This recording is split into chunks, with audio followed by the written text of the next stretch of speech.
Salut à tous, j'espère que vous allez bien. Demain, l'OM se déplace à Toulouse dans le cadre de la troisième journée de Ligue 1. Mais ce qui anime aujourd'hui les débats et là où les supporters sont en train de jeter tout leur regard, ce sont les dernières heures de mercato. On en parle tout de suite.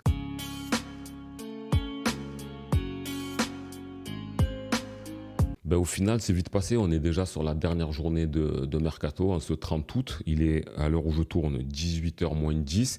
Et l'OM, dans la journée, a officialisé l'arrivée de Neil Maupay en provenance d'Everton. On a enfin trouvé le remplaçant de Faris Moumbagna. Donc, c'est déjà une bonne chose à quelques heures de la clôture du Mercato. Alors, que penser du joueur? Il présente pas mal d'avantages et peut-être quelques petits inconvénients. Alors, les avantages principaux, moi, ce que j'aime bien, c'est que c'est un joueur d'expérience. Il a 28 ans. Ça aurait été difficile aujourd'hui d'avoir un joueur de 20 ans et de se retrouver dans une galère pas possible, dans le sens où trop de pression, dans le sens où pas prêt du tout, la pression du vélodrome, etc., etc. On l'a vu avec Eli Wahi, on l'a vu avec Vitinha et avec beaucoup de joueurs. On le sait à l'Olympique de Marseille, quand on a 20 ans en numéro 9, il y a quasiment personne qui est arrivé. Donc c'est bien d'avoir quelqu'un d'expérience. 28 ans, c'est le cœur de l'âge dans une carrière. Ça, c'est une bonne chose. Ensuite, c'est un joueur qui connaît très bien la Ligue 1, normal parce qu'il est français. Alors pour être plus précis, il est franco-argentin, mais il a été formé à l'OGC Nice. Il a parcouru sa carrière à Saint-Etienne pour aller à Brest. Donc il connaît bien la Ligue 1, il a connu la Ligue 2. C'est un joueur qui est parti après en Outre-Manche en Angleterre où il a connu la Championship et la Première Ligue. Donc il a quand même une solide expérience et c'est tout ce dont on a besoin. On a besoin de quelqu'un qui mentalement est déjà prêt, qui en a déjà vu dans sa carrière et c'est une très bonne chose. Ce qui est plaisant chez ce joueur, ma foi, c'est qu'il a l'air vraiment mais alors très content de rejoindre l'OM. Donc c'est une très bonne chose. C'est bien d'avoir quelqu'un de motivé. Et c'est quelqu'un qui dégage un caractère assez présent. Donc ça peut matcher dans un premier temps au moins avec les supporters. On aime bien ceux qui n'ont pas la langue dans la poche, ceux qui sont assez caractériels. On aime ça. On aime les gens qui ont la possibilité de prendre directement le taureau par les cornes. C'est le profil de joueur qui est comme ça, il est quand même sanguin, impulsif, il n'hésite pas à dire ce qu'il pense. Donc quand on arrive dans une ville comme Marseille, ça apporte déjà de bonnes choses, même si ça peut jouer des tours. Il faut faire attention, si ça ne marche pas, tu peux vite te mettre les supporters à dos selon ce que tu vas déclarer, selon ce que tu vas dire et comment tu vas te comporter. Donc c'est vraiment un avantage qui est à double tranchant. Après, c'est un joueur qui est d'après tout ce que l'on dit, assez sympathique, assez rigolo, qui met beaucoup de bonnes ententes dans le vestiaire. Bon, c'est pas l'essentiel, mais c'est quand même bien d'avoir quelqu'un qui soit dans ce caractère-là. Roberto De Zerbi a bien précisé lors de la dernière conférence de presse qui a eu lieu il y a 1 ou 2 heures au moment où je tourne, que ça va être vraiment la doublure d'Eli Wahi. Donc c'est pas un joueur à la base qui est venu pour prendre la place d'Eli Wahi parce que Eli Wahi c'est allé très vite. Il a raté son entame, on va dire, de championnat, bien qu'il ait marqué face à Brest. On est tombé sur un joueur qui a énormément galéré face à Reims au point où lorsqu'il est sorti, il a été sifflé à mort et beaucoup se demandent qu'est-ce qu'il fait là. Ça, c'est le côté impatient marseillais, mais on a le droit encore d'espérer à cette fin août que c'est un joueur qui va sûrement trouver le chemin défilé et qui pourra en étonner plus d'un. Moi, en tout cas, je fais partie de ceux qui lui accordent sa chance et je fais partie de ceux qui n'aiment pas siffler les joueurs de l'OM. Pour moi, les sifflets, c'est fait pour les adversaires, c'est pas fait pour nous. On doit d'abord encourager. Ou à la rigueur, tu siffles un joueur si vraiment il a un comportement irrespectueux envers les supporters, envers sa hiérarchie ou le comportement qu'il peut avoir parce qu'il ne dégage pas de professionnalisme. Mais par rapport à un niveau, surtout quand tu es jeune, que c'est ton premier match au Vélodrome, ça peut être un petit peu dur. Après, bon, comme on a dit la dernière fois, il suffisait qu'il fasse un doublé, d'un coup c'était Mamadou Niang, d'un coup. Mais on va lui laisser du temps. Par contre, c'est donc Eli Wahi qui devrait être à la pointe de l'attaque, mais aujourd'hui rien n'est défini. On sait que Roberto De Zerbi est capable de faire tourner les choses. Les deux profils sont différents. Eli Wahi, c'est un joueur qui prend beaucoup la profondeur, c'est un joueur qui est à l'instinct, qui a besoin d'être lancé, tandis que Maupay, c'est plus un joueur dos au but lorsqu'il va contrôler, c'est-à-dire que lorsqu'il y a une défense un peu plus compacte, il va plus jouer de son physique, il est plus dans un jeu ralenti que la vitesse que peut apporter Eli Wahi. Donc les deux joueurs jouent le même poste, mais c'est quand même assez différent. Donc on va voir après, hein, on a déjà vu des joueurs qui sont venus pour être suppléants et au final ça a été les titulaires indiscutables, hein. Donc on l'a vu avec de très grands joueurs comme Didier Drogba, quand il est arrivé, ça ne devait pas être lui la star de cette équipe ni le numéro 9. Hein. Devant lui, il devait y avoir Sitchef et Mido. Bon, au final, il les a quasiment poussés tous les deux de côté, mais là, c'est pas encore dit, il y a une hiérarchie à faire. Je pense que Mopé, il est quand même conscient. Il a vu Eli Wahi un petit peu en difficulté, mais ça va être le meilleur qui sera sur la pelouse. Moi, je pense quand même que dans le niveau, ça serait Eli Wahi qui devrait prendre rapidement ses marques et enfin trouver le chemin des buts. Et je pense qu'il correspond plus à ce que veut De Zerbi et bien évidemment à ce qui va se proposer sur les ailes, à savoir Mason Greenwood et à gauche soit Jonathan Rowe ou alors Luis Enrique. J'ai l'impression que lorsque la mire sera bien réglée, que les joueurs s'entendront bien et qu'Eli Wahi aura trouvé de la confiance, je pense que ça sera plus facilement notre numéro 9, mais on ne sait jamais. Tu sais quoi, il y aura déjà un autre numéro 9 qui pourra faire le taf. Ils pourront partager aussi le temps de jeu. Même s'il n'y a pas de Coupe d'Europe, bon, dès que l'un est fatigué, s'il y a quelque chose, on sait qu'on a ce remplaçant. Dans les côtés sur lesquels on peut s'interroger, c'est un petit peu sa réussite. Parce que bon, j'ai vu une stat passer, je ne vais pas me baser sur elle pour juger, je préfère le voir avec le maillot de l'OM parce que tout est différent d'une équipe à l'autre, d'un championnat à l'autre. Parce que quand on voit les expected goals pour lesquels on l'a regardé, c'était un joueur qui a, pour le nombre d'occasions fournies, il transforme peu. Donc en statistique, c'est pas énormément la folie. Mais comme je disais, ça peut vouloir rien dire. Il suffit qu'il soit dans de très bonnes conditions à l'OM, qu'il s'entende bien avec ceux qui sont à droite, à gauche et les milieux de terrain. Et du coup, cette stat, elle vole en éclats. Mais pour l'instant, ce n'est pas un joueur tueur. C'est un joueur qui va nous apporter par rapport à son expérience, sa connaissance de la Ligue 1, son envie. Et après, sur le football, sur le terrain, ce sera le carré vert qui va nous démontrer si il a l'étoffe pour être à l'Olympique de Marseille. C'est le temps qui nous dira, mais c'est très bien de l'avoir. Donc aujourd'hui, quoi dire de plus, si ce n'est d'attendre son intégration et de voir à quel moment il aura la possibilité de jouer. Alors d'après les journalistes présents en conférence de presse, donc je fais allusion à Karim Attab et à mon ami Ryan du Football Club de Marseille, il sera bien évidemment qualifié pour pouvoir prétendre à être dans le groupe.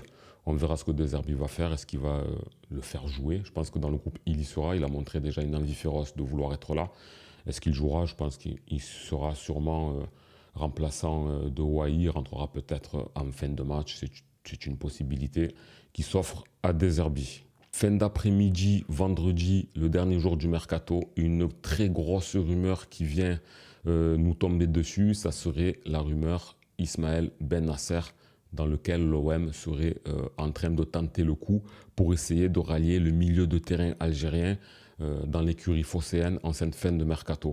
Alors, il y a beaucoup de scepticisme de la part de gros médias comme par exemple RMC qui a déclaré il y a une heure ou deux que ça serait vraiment très très dur de pouvoir faire venir le joueur. C'est normal parce que ça c'est un joueur que tu aurais peut-être pu avoir, mais plus en début de mercato, lorsque tes finances sont au complet et que tu cherches un joueur de ce calibre. Mais en fin de saison, en fin de mercato, c'est un peu compliqué, à moins que l'OM arrive à obtenir un prêt. Donc n'oubliez pas les gars, je suis en train de tourner à 18 h. Je ne sais pas si entre-temps ça va évoluer, mais ce joueur, c'est une pépite, bien évidemment. International algérien, il a été parmi les meilleurs joueurs de la CAN en 2019. Il a été champion avec le Milan AC en ayant un rôle prépondérant en milieu défensif à côté de Holzberg. Là, ça serait vraiment carré. C'est tout ce qui manquerait à l'OM avec ce milieu défensif et l'attaque qu'on aurait avec tous les petits réglages qui nous manquent une fois qu'on serait ajusté avec un tel joueur. Ça serait vraiment exceptionnel de pouvoir l'avoir, mais moi aussi, je fais partie de ceux qui vont espérer. Attention, on est supporter et on espère quand il y a des bons joueurs comme ça que l'OM tente, on ne peut que encourager, croiser les doigts pour que ça vienne. Même si aujourd'hui, on peut penser, à l'heure où je tourne, que ça peut être très difficile de l'avoir. Mais si l'OM a tenté le coup, déjà chapeau de l'avoir fait, parce que l'OM a quand même eu Mason Greenwood. On arrive à avoir des joueurs de qualité comme on a eu Aubameyang l'année dernière, Alexis Sanchez l'année d'avant. L'OM tente le coup, on est en train de remonter et on est loin de l'équipe qu'on pouvait avoir il y a encore 3, 4 ou 5 ans en arrière. On commence à monter en level, en niveau, en exigence, et ça c'est une très bonne chose. Donc Bennacer, il y a d'autres clubs comme l'Atlético qui jouent l'Europe, ou qui sont placés sur le dossier, ça risque d'être difficile pour l'OM, mais juste le fait que l'OM se soit penché dessus, ça fait déjà plaisir. Donc on verra la suite dans quelques heures maintenant. Oui, parce qu'aussi il faut bien se rappeler que si l'OM veut recruter dans ces dernières heures de mercato, il faut aussi alléger sa masse salariale et voire même proposer des ventes. Aujourd'hui, Samuel Gigot est parti. Bonne chance pour la suite de ta carrière. Moi, j'ai bien aimé ton passage à l'OM. Ça a été difficile à certains moments. Il y a eu aussi des bonnes choses qui ont été faites. Mais moi, j'oublie pas que tu étais un joueur qui était fan du club depuis petit. Et quand tu lis sur les réseaux, Gigot, casse-toi, tu empêches le mercato d'avancer, casse-toi de là, tu sers à rien. Je sais pas, moi je vis pas dans cette planète. Moi, des joueurs qui n'ont pas triché, des joueurs qui aiment vraiment l'Olympique de Marseille, qui veulent partir ou pas partir pour des raisons contractuelles, mais quand on sait qu'ils aiment le club du plus profond de leur cœur, c'est pas des joueurs qui sont sujets normalement à insultes. Pour moi, je le vois vraiment pas comme ça. C'est un joueur qui n'a pas triché. C'est pas un joueur où on a entendu des problèmes de discipline ou des joueurs qui ont fait bordel quand ils étaient à l'Olympique de Marseille. C'est des joueurs qui n'avaient tout simplement pas le niveau et on ne peut pas demander à Samuel Gigot de devenir Van Dijk. C'est comme ça. Est-ce qu'on a fait une erreur de recrutement? Peut-être. Mais aujourd'hui, s'en prendre au joueur et l'invectiver violemment pour qu'il s'en aille, je trouve ça un petit peu petit. Moi, j'oublie pas qu'il a vraiment respecté le maillot marseillais et jusqu'à l'année dernière, il avait quand même le brassard une grosse partie de la saison. Donc, bonne chance à toi à la Lazio et on te souhaite le meilleur à toi et à ta famille. En ce qui concerne Mbemba, on ne sait pas trop où il en est. J'espère qu'il va trouver une solution, que ce soit autant pour lui que pour l'Olympique de Marseille, que dans les quelques heures, on trouve une solution pour que les deux parties en sortent gagnantes. Et bon, il y a beaucoup de gens qui disent, vu que Balerdi s'est blessé et que Mbemba est disponible et qu'il est là, pourquoi ne pas le réintégrer? Oui, sportivement, bien évidemment que tu peux y penser, mais sur un point de vue, tout ce qui est autour, c'est impossible. Tu ne peux pas faire une pape gay avec Mbemba, parce qu'avec Mbemba, c'est allé haut. Là, il y a eu sanction disciplinaire, il y a eu des mots qui ont été échangés, et un retour sur cela, ça risque d'être difficile, parce que là, par rapport à la direction, ça ferait drôle d'avoir été aussi ferme et de revenir sur la décision, parce que sur le sportif, il te manque quelqu'un, ça serait envoyer un message assez contradictoire par rapport à la crédibilité qu'ils veulent avancer. Après, le joueur en lui-même, je pense que ça ne le dérangerait pas de réintégrer l'effectif, mais c'est une solution qui me paraît peu probable. C'est difficile et je ne pense pas que ce soit comme Pape Gueye dans la même histoire, que c'est le coach qui a demandé à le réintégrer. À moins que je me trompe et que si, admettons, il ne parte pas et que des Zerbi disent « je veux absolument le faire jouer », à voir. Mais là, la direction s'est prononcée d'une manière très très ferme que ça ferait drôle de les voir faire un rétropédalage. Par contre, en ce qui concerne Jordan Veretout, en tournant la vidéo, juste avant, j'ai regardé un petit peu ce qui se passait. On voit Santi Hanouna de Foot Mercato qui nous dit que l'OL explore la piste menant à Jordan Veretout. Alors Jordan Veretout était aussi ciblé par Rennes. Apparemment, ça risque de ne pas aboutir. Il y a quelques clubs qui risquent de se positionner sur lui dans les dernières heures du mercato. Ça pourrait être une bonne chose parce que Jordan Veretout a une valeur marchande. C'est un joueur qui a un salaire assez élevé, d'où pourquoi l'OM ne veut pas forcément le garder, sachant qu'il ne lui reste qu'un an de contrat. Et c'est un joueur aussi qui peut intéresser parce que sur le point de vue sportif, on a vu qu'à l'OM l'année dernière, même s'il y a eu des très grosses difficultés dans toute la saison de l'Olympique de Marseille, mais il a fait partie des joueurs quand même dans la moyenne haute qui ont réussi de belles choses. Donc j'espère pour lui et pour l'OM aussi qu'on trouvera une solution. Dommage qu'il ne reste pas à l'OM. J'aurais aimé voir ce que ça donne avec De Zerbi parce que c'est un joueur aussi qui ne démérite pas. En tout cas, pour tous ces joueurs, j'espère que la solution sera trouvée avant minuit. Voilà, si on passe au match de demain, troisième journée de Ligue 1, on espère que l'OM va ramener un score très favorable de Toulouse parce qu'on a 4 points sur 6, ce qui est honorable, mais on est quand même un peu tombé de haut le fait d'avoir fait un résultat nul face à Reims, une équipe largement à notre portée dans laquelle on a beaucoup dominé le jeu. Ça laisse quand même certains doutes, certaines interrogations et on espère que face à Toulouse, on fera un résultat probant. Parce que Toulouse, c'est une équipe qui est au milieu de tableau, ils sont 11e. Bon, le classement aujourd'hui, il est encore anecdotique, on est seulement à la deuxième journée, donc difficile de voir comment il va se décanter au fur et à mesure, mais il risque d'être à cette place Toulouse quand nous, on est 5e, mais normalement, on est programmé pour être 4e, 3e, second. En tout cas, c'est tout ce qu'on espère. Pas trop de choses à dire sur Toulouse, si ce n'est qu'ils ont fait 2 matchs nuls. On n'a pas vu un gros jeu pour l'instant dispensé par l'entraîneur et dans le jeu qu'ils ont proposé. Ce qu'on peut souligner, c'est qu'ils ont fait une belle performance en ramenant le match nul de Nice. Mais Nice aussi est vraiment très mal en point avec 2 matchs de défaite. Donc on n'est pas sur le Nice de l'année dernière qui tente l'Europe et qui est quand même un sérieux concurrent de l'OM dans les saisons passées en tout cas. Donc difficile de se dire si c'est Nice qui est vraiment à la cave ou si c'est Toulouse qui a bien joué le coup. Et ils ont fait un match nul à domicile face à Nantes lors de la première journée. Donc il n'y a rien de fou qui se dégage. J'ai regardé la conférence de presse de l'entraîneur. Bon, il dit rien de fantastique, si ce n'est que c'est un match de gala, que les joueurs vont se donner à fond, qu'ils vont tenter leur chance. Donc le blabla habituel. Donc on sait très bien que tous les joueurs vont performer, tenter de faire quelque chose parce que l'OM c'est un club à part et on le sait très bien, hein, on a vu Reims aussi qui s'est donné à fond, donc il n'y a pas de raison que Toulouse ne respecte pas ce principe qui est de jouer contre l'OM. En ce qui concerne notre équipe à nous, il va y avoir des changements parce que malheureusement Leonardo Balerdi s'est blessé, il en a pour à peu près un mois. Donc 4 semaines, on ne sait pas à quel moment précis il va revenir, mais il faudra faire sans le néo-capitaine marseillais.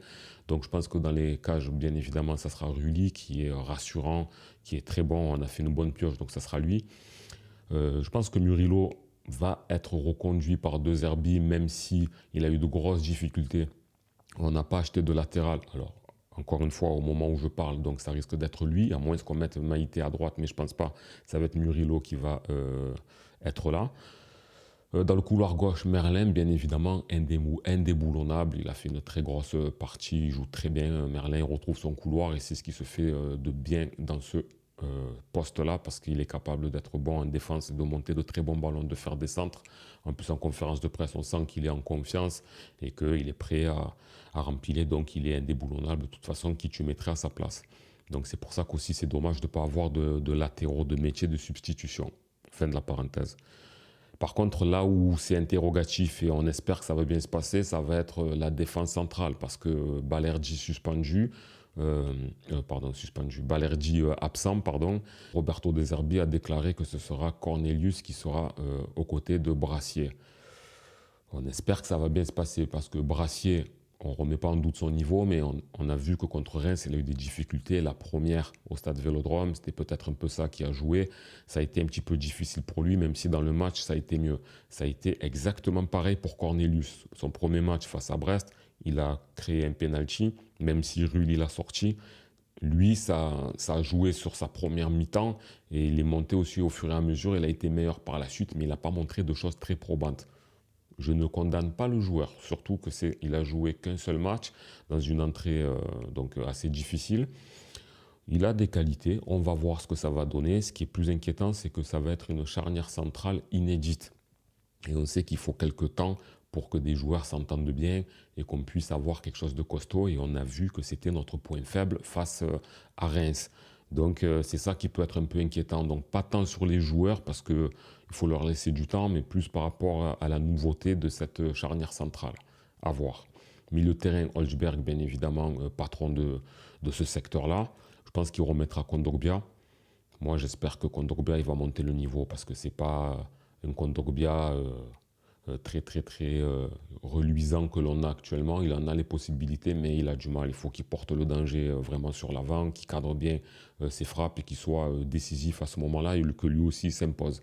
Donc c'est pour ça que si par exemple un Ben Nasser était amené à venir à l'OM, peut-être ça serait vraiment magnifique, mais bon, on va arrêter de rêver à l'heure qu'il est. À moins que je me trompe, et là, ça serait royal. Donc je pense que Kondogbia, il va prendre sa place. Et devant, donc Greenwood à droite, et Eliwai sera en pointe, parce que là, ne pas le faire jouer, ça serait quand même assez étonnant. C'est un joueur qui a besoin de confiance et puis d'un match à l'autre, ça peut vite arriver. Donc, on n'est pas à l'abri que face à Toulouse, il fasse un doublé, on espère. On va voir sa résilience, il est capable de rebondir. Toulouse, c'est une équipe contre laquelle il peut marquer normalement. C'est une équipe supposée inférieure à l'OM, donc avec de bons ballons, on espère qu'il va marquer, qu'il va mettre de côté son stress. Et donc, il suffit qu'il fasse un doublé et la saison d'Eli Wahi va se lancer. Donc, je pense qu'il va le remettre, même si il est capable de faire rentrer Mopé à sa place à un moment donné de la partie. Et à gauche, on peut se poser la question. Normalement, on pense que c'est Luis Enrique qui devrait jouer, mais Jonathan Rowe a quand même fait une très bonne rentrée face à Reims. Et donc, on peut se poser la question de savoir qui va démarrer. En tout cas, on a deux bons joueurs, mais on a vu que Jonathan Rowe avait une percussion plus grosse que celle proposée par Luis Enrique face à Reims. Mais Luis Enrique, il a fait une très bonne préparation et il a été aussi très bon face à Brest. Et contre Reims, il n'a pas été mauvais, mais il a été à l'image de l'équipe, surtout quand il y a eu le certain trou d'air où à un moment donné, lui aussi avait du mal à se retrouver, à se situer dans le terrain, alors que quand Jonathan Rowe est rentré, ça a été incisif, ça a été tout droit. Donc on peut se poser la question. Mais bon, l'OM est en capacité de gagner. Il faut gagner parce que ça nous confirmerait qu'à l'extérieur, on est bon cette saison. Si on peut ramener 6 points de l'extérieur, ça serait une très bonne chose. Ça nous permettrait d'effacer certaines questions que l'on a eues face à Reims en se disant, bon, on a rattrapé le coup contre Toulouse, donc les spéculations sur est-ce que l'OM est prêt, est-ce que l'OM peut faire quelque chose cette saison, elles seraient gommées. Il faudrait éviter la contre-performance quand même. Même si un match nul en soi, si par exemple Toulouse joue bien au ballon, qu'il y a quand même du spectacle de leur côté et qu'ils sont amenés à nous accrocher, normalement ça devrait être un bon résultat. Mais le fait qu'on ait perdu 2 points face à Reims, ça enverrait un signal pas tout à fait positif. Donc là, il faut gagner à l'extérieur. Qui plus est, face à une équipe qui démarre moyennement, on devrait pouvoir le faire. Et en tout cas, il faudrait le faire.